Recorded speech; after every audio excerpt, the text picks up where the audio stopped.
How's it going, guys? So, I meant to make this video about a week ago, but I just never got round to it. I had too much to do.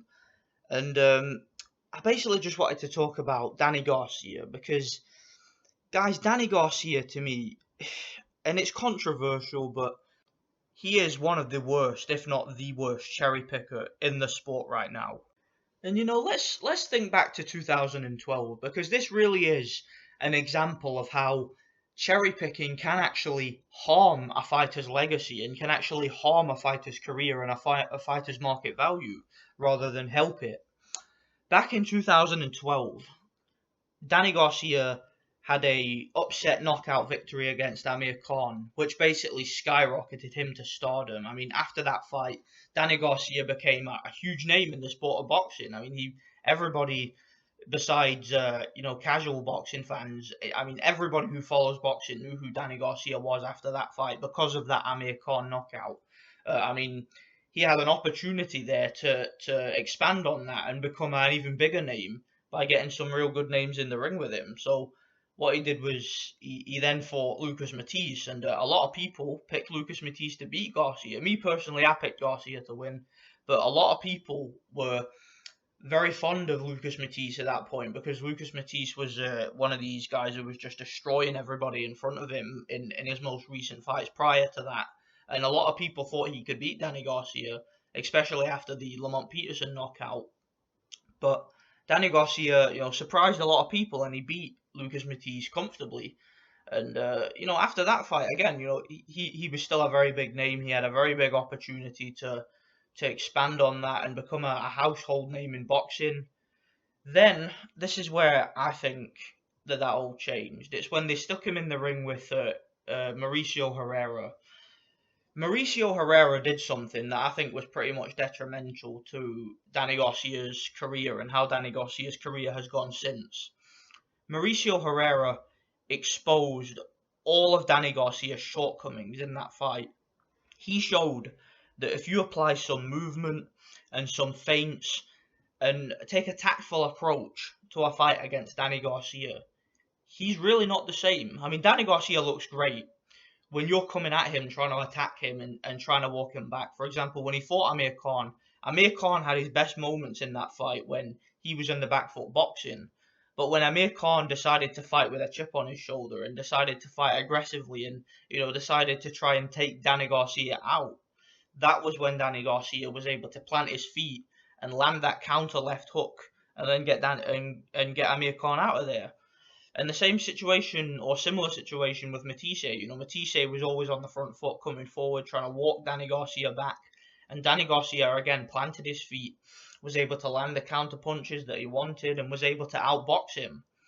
But when Mauricio Herrera fought on the back foot, behind a jab, just simple conventional boxing, very tactful, Danny Garcia looked like a different fighter. And it really exposed his shortcomings. It exposed that Danny Garcia is very, very one-dimensional, and it also exposed that he isn't very mobile. And to be honest, his boxing IQ isn't really that good. I mean, he can't really adjust to a fighter that's on the move and that's doing different things in the ring. Like, could you imagine if Lomachenko and Danny Garcia were the same weight? I mean, if that fight happened, you would see literally every single one of Danny Garcia's flaws in that fight because when you've got a guy that's moving around and boxing and letting their hands go and feinting and things like that, Danny Garcia really needs to plant his feet to really get anything going. And I think they understood that in the Herrera fight.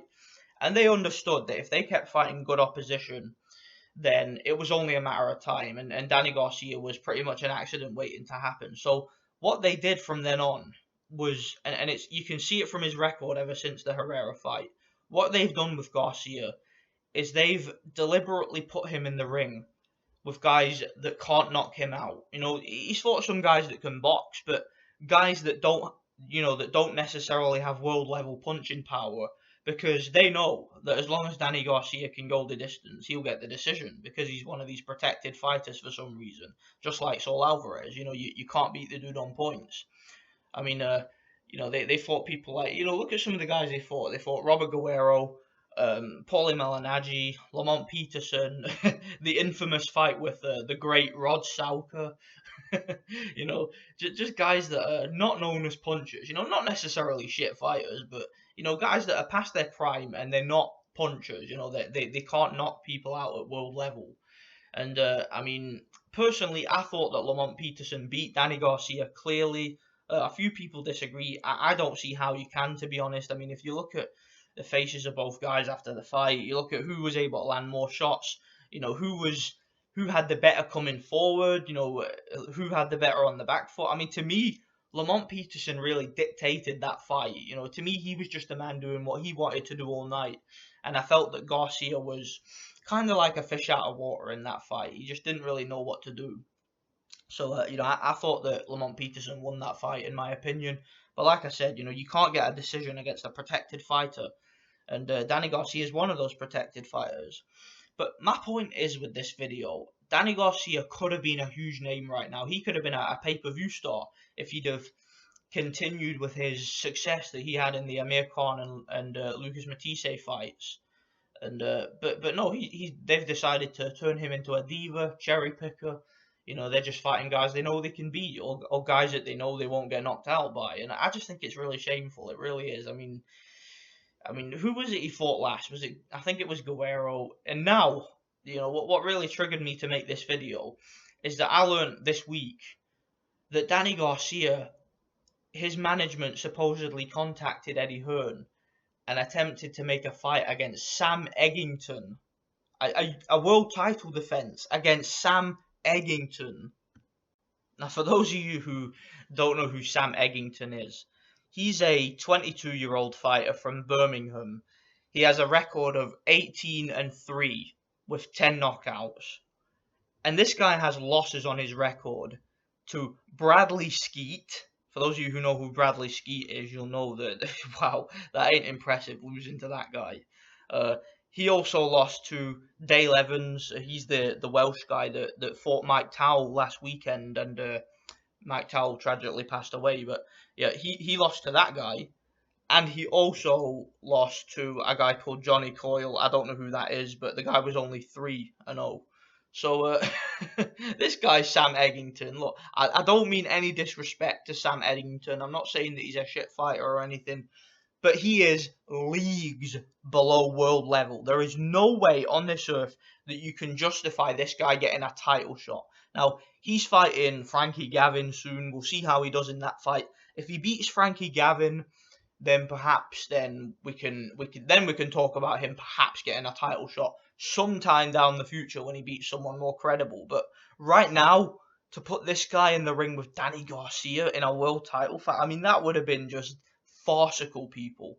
I mean, Danny Garcia, what's wrong with the guy? Why can this guy not fight someone that's at least, you know, at least a considerable contender, you know, someone who's a credible opponent, someone that can at least offer some resistance? Why is he trying to fight a 22-year-old, you know, British borderline journeyman? I mean, this guy's already had 3 losses in 18 fights to guys that are nowhere near even British level.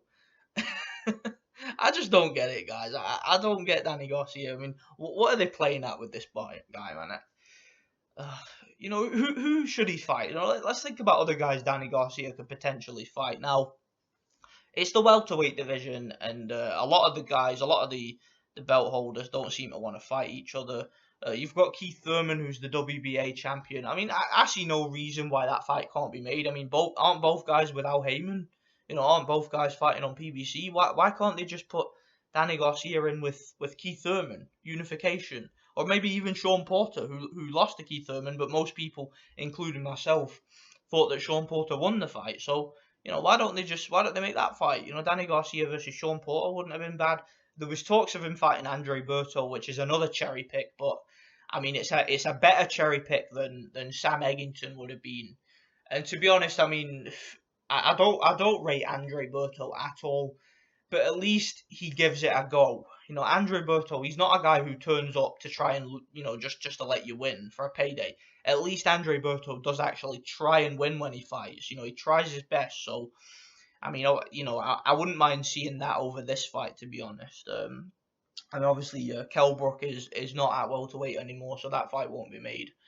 Uh, Look, there's plenty of guys. There's plenty of contenders. You've got Konstantin Panamarev. You've got Errol Spence Jr., David Avanesian. There's loads of guys at welterweight that would have been far more credible than this guy. And I just think that they're being so careful with Danny Garcia that it's absolutely shameful. I mean, let's not forget that interview with Angel Garcia where he said, why would we fight this guy and that guy when we can fight Rod Salka? I mean, come on, guys. So, hopefully, if Sam Eggington gets past Frankie Gavin, which is possible, but it's not. It's not a foregone conclusion. Okay, it all depends on what Frankie Gavin has left, because Frankie Gavin, for those of you who don't know, he's a fighter who has had serious commitment issues in his career. Frankie Gavin has turned up to fights fat and all that, and he's had problems making weight, and he really doesn't live a healthy lifestyle. Anybody that's followed Frankie Gavin from the amateurs will know exactly what I'm talking about. Okay, the guy has a very lazy and unhealthy way of living. So it all depends on what Frankie Gavin turns up to fight Sam Eggington. I mean, if it's Frankie Gavin in shape, prepared, then I see him winning. If he's not in shape, then he could lose. But I'll probably make a video about the fight and we'll see. But yeah, I mean, if that fight does get made, Garcia will dispose of him easily, and then Garcia can have that all-awaited rematch with the great Rod Salka that we've all been waiting for. So let me know what you guys think. Thanks for watching.